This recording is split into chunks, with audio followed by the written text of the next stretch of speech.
Para sa kaibigan nating nakasama sa saglit na panahon, dala-dala pa din ang memorya sa mahabang panahon. Mga biruan na tagos hanggang buto, pero kahit na ganon, kita pa din sa mata ang tuwa. Galak na galak, lalo pag inanyaya. Kailan ba kaya ulit mangyayari yung ganto? Kahit sa panguuto, tayo pa'y natutuwa.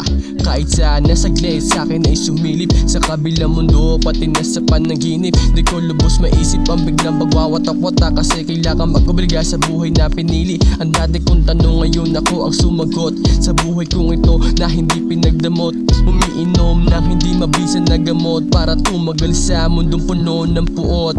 Kaya kamustahan na lang kahit saan mapadpad, mga pangarap na iilan na rin na nakatupad. Para sa iba pang kaibigan kapos palad, naway matuklasan nyo na ang mundong mapalad, na hindi kailangan magyapak pag naglalakad at malayang gawin kung ano ang nararapat. Huwag nyo rin kalimutang magpasalam sa itaas na siyang dahilan kung ba't may karagatang malawak. Kamusta ka na kaibigan? Gawin mo lang ng gawin kung ano ang nararapat. Hindi sapat ang proseso, kailangan may progreso ka din na hawak. Huwag mong isipin na mahirap, isipin mo kung paano mo gagawin. Huwag mong isipin na malayo, isipin mo kung paano mo tatawarin.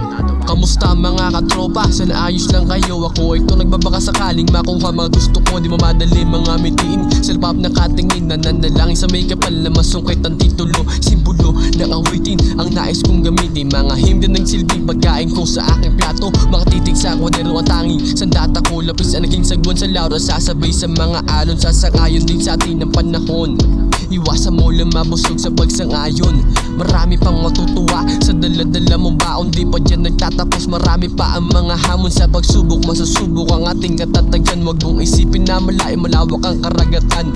Langoy na nalangoy hanggang sakay mo lagpasan. Paghingalan na malalim ang dapat mong matuldukan. Maraming salamat sa inyo mga kapatid. Kasama kayo sa mga planong aking tinatawid. Pabibigat man ang mga basaning kong bit-bit. Sana balang araw matupad